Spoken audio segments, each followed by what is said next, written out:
Welcome to Dexters classes. मैं जस भी 5 अगस्त 2019 को जम्मू कश्मीर से आर्टिकल 370 और 35 ख़त्म किए 1 साल हो चुका। और इस बीच जो कश्मीर घाटी के हालात वो कम्प्लीटली सामान्य हो चुके हैं, जनजीवन पटरी पर लौट चुका है। लेकिन इस बीच जो वहाँ के राजनीतिक दल हैं वो कम्प्लीटली हाशिए पर आ चुके। और अब इन राजनीतिक दलों ने भी अपनी सियासत चमकाने की जद्दोजहद शुरू कर दी है। जैसा कि 22 अगस्त 2020 को जम्मू कश्मीर के 6 राजनीतिक दलों की एक बैठक हुई, और ये बैठक हुई फारूक अब्दुल्ला के आवास गुपकार रोड स्थित आवास पर। ये बैठक हुई जिसे गुपकार घोषणा पत्र कहा गया, क्योंकि इस घोषणा पत्र में ये कहा गया है कि जो 4 अगस्त 2019 को गुपकार घोषणा पत्र जारी किया था वही हमारा एकमात्र राजनीतिक एजेंडा है। और इसमें यह भी कहा गया कि आर्टिकल 370 और 35A को सरकार के द्वारा जो ख़त्म किया गया वो सरकार का अदूरदर्शी और असंवैधानिक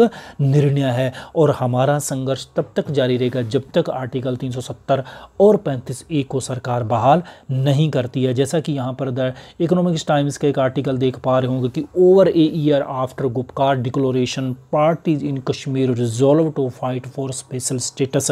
तो ये पार्टियों के द्वारा इस घोषणा पत्र में ये कहा गया है कि जो सरकार के द्वारा जम्मू कश्मीर का स्पेशल स्टेटस को डिसॉल्व किया गया उसके अगेंस्ट हमारी फाइट है वो जारी रहेगी, और हम संयुक्त रूप से ये फाइट जारी रखेंगे। और इसमें जो प्रमुख रूप से 6 राजनीतिक दलों के द्वारा भाग लिया गया, और वो राजनीतिक दल यहाँ पर आप देख पा रहे होंगे कि वो हैं PDP यानी कि People's Democratic Party, National Conference जो फारूक अब्दुल्ला की पार्टी है, इसके अलावा माकपा है, जम्मू कश्मीर अवामी नेशनल कॉन्फ्रेंस है, और इसके अलावा हमारी जो सबसे पुरानी राष्ट्रीय पार्टी है कांग्रेस, इसने भी इस में पार्टी में यानी कि इस बैठक में भाग लिया है। तो आज के वीडियो में फ्रेंड्स हम यही बात करेंगे कि गुपकर डिक्लोरेशन की 1 क्या है और डिक्लोरेशन 2 क्या है, और आने वाले समय में कश्मीर घाटी में राजनीतिक परिस्थितियाँ किस प्रकार के बनने वाली। तो बने रहेगा वीडियो में आगे बढ़े उससे पहले निवेदन है कि यदि चैनल को सब्सक्राइब नहीं किया तो चैनल को सब्सक्राइब कर लीजिएगा। अब यहाँ पर हम बात कर लेते हैं पहले ये गुपकार घोषणा पत्र क्या है।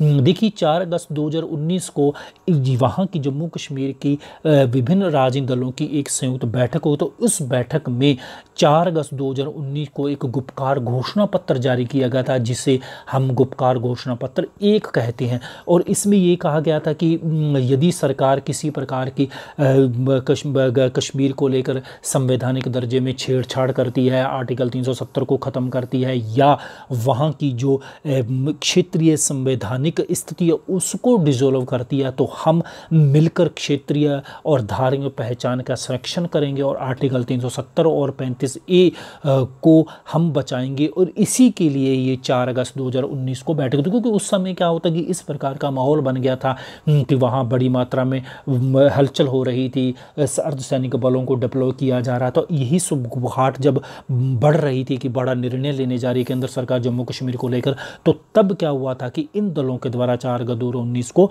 गुपकार घोषणा पत्र जारी किया गया था। लेकिन ये घोषणा पत्र जारी होता उससे पहले अगले ही दिन 370 और 35A को ख़त्म कर दिया गया था। तो अब क्या हुआ कि 22 अगस्त 2020 को जो ये डॉक्टर फारूक अब्दुल्ला के आवास ये जो गुपकर रोड पर स्थित है, इसमें यहाँ पर बैठक हुई, और इस बैठक में जो ये कहा गया है कि हमारा जो 4 अगस्त 2019 को डिक्लोरेशन किया गया था, गुपकार घोषणा पत्र जारी किया गया था, और वही हमारा प्रमुख एजेंडा और हमारी यही डिमांड है कि आर्टिकल 370 और 35A को सरकार के द्वारा बहाल किया जाए। और ये जो 22 अगस्त को बैठक हुई इसी को गुपकार घोषणा पत्र 2 कहा गया, और 4 अगस्त 2019 को जो गुपकार घोषणा पत्र जारी किया था उसे घोषणा पत्र 1 कहा गया है।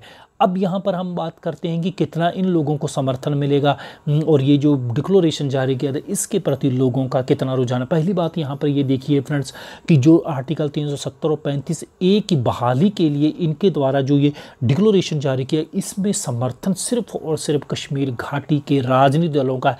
पहली बात यहाँ की कश्मीर घाटी या पूरे रीजन में, यहाँ जम्मू कश्मीर रीजन की हम बात करें, चाहे लद्दाख, हालांकि लद्दाख अब केंद्र शासित प्रदेश अलग बन चुका है, तो उनका कंप्लीटली कोई समर्थन इन लोगों को नहीं है, और सिर्फ कश्मीर घाटी के लोग ही वहाँ के, यानी कि स्पेशल लोग भी नहीं, राजनीतिक दलों के द्वारा ही इनको समर्थन है।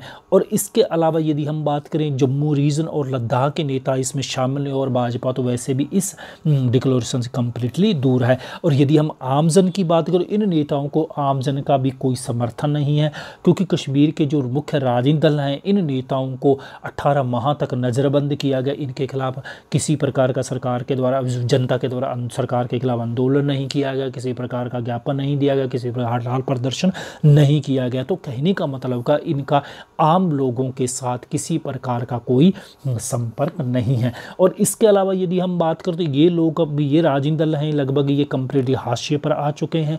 और इस बीच जो आर्टिकल 370 और 35A ख़त्म होने से पहले जिस प्रकार की पत्थरबाजी की घटना आए दिन देखने को मिलती है, अर्धसैनिक बलों के ऊपर वहाँ के युवाओं के द्वारा पत्थरबाजी की, वो यकायक कंप्लीटली ख़त्म हो चुकी हैं। और जो अलगाववादी वहाँ पर अलगाव पैदा कर रहे थे, लोगों को भड़का रहे थे, वो उनकी दुकानें भी अब कंप्लीटली बंद हो चुकी है। तो कहने का मतलब का आर्टिकल 370 और 35A के ख़त्म होने के बाद वहाँ कश्मीर घाटी की जो फ़िज़ा है कंप्लीटली वो बदल चुकी है, माहौल शांत हो चुका है। तो इसलिए अब इन घोषणा पत्रों का किसी प्रकार का केंद्र सरकार के ऊपर प्रभाव पड़ने वाला नहीं है। लेकिन अब यदि हम बात करें कि समर्थन की, यदि हम बात करते कि सभी कंप्लीट राजनीतिक दलों का समर्थन है, क्योंकि जम्मू रीजन के लोगों को राजनीतिक दल हो या फिर लोग हों उनका, और वहाँ लद्दाख के राजनीतिक पार्टीज़ का जो मेन स्ट्रीम पॉलिटिकल है उनका समर्थन नहीं है। यहाँ पर आप देख पा रहे होंगे कि Apni Party no to support National Conference Gupkar declaration, तो यहाँ पर अपनी पार्टी के जो ये नेता हैं इनके द्वारा भी ये कहा गया कि हम नेशनल कॉन्फ्रेंस का ये गुपकार डिक्लेरेशन है इसको हम समर्थन नहीं करते हैं। और ये कहा गया है अल्ताफ़ बुखारी के द्वारा। अब यहाँ पर हम बात करें केंद्र सरकार की, यदि हम बात करें तो केंद्र सरकार कंप्लीटली ये कह चुकी है कि आर्टिकल 70 और 35A अब पुरानी बात हो चुकी है। कश्मीर की जो मेन स्ट्रीम पॉलिटिकल पार्टी है उनको ये वास्तविकता को जानना होगा और जानकर अब आगे बढ़ना होगा। क्योंकि इस बीच में ये भी खबर आ रही थी कि जम्मू कश्मीर के ये जो में 2-3 घराने हैं, PDP की बात करें या अब्दुल्ला परिवार की हम बात करें या मुफ्ती परिवार की हम बात करें, इनके द्वारा ये कहा जा रहा था कि हम आगे से किसी प्रकार के चुनाव में भाग नहीं लेंगे। तो क्योंकि अब ये भी जान चुके हैं कि अब आने वाले समय में अब हम ज़्यादा जम्मू कश्मीर के लोगों को मूर्ख नहीं बना सकते। और लेकिन इस बीच ये सरकार के द्वारा वादा किया गया कि यदि परिस्थितियाँ माकूल होती हैं, सामान्य स्थिति हो जाती है, तो हम जम्मू कश्मीर को राज्य का जो स्टेटस है वापस प्रदान कर देंगे। लेकिन आर्टिकल 70 और 35A ख़त्म हो चुका, तो ख़त्म हो चुका है। और इसके अलावा बहुत जल्द ये भी खबर आ रही है कि जल्द ही वहाँ पर विधानसभा के चुनाव भी होने जा रहे हैं। अब यदि इस बीच ये भी कहा जा रहा है कि जो गुपकार डिक्लेरेशन के बारे में ये कहा जा रहा है ये एक आंशिक वार्निंग है केंद्र सरकार के खिलाफ, ये कहा जा रहा है ब्रिगेडियर अनिल गुप्ता के द्वारा कि जो ये गुपकार डिक्लेरेशन जारी किया गया। तो ये था फ्रेंड्स हमारा आज का वीडियो। उम्मीद है वीडियो पसंद आया लाइक कीजिएगा, शेयर कीजिएगा, और यदि चैनल को सब्सक्राइब नहीं किया है तो चैनल को सब्सक्राइब कीजिएगा। मिलते हैं इसी प्रकार का और वीडियो के साथ। वीडियो सुनने के लिए बहुत बहुत धन्यवाद।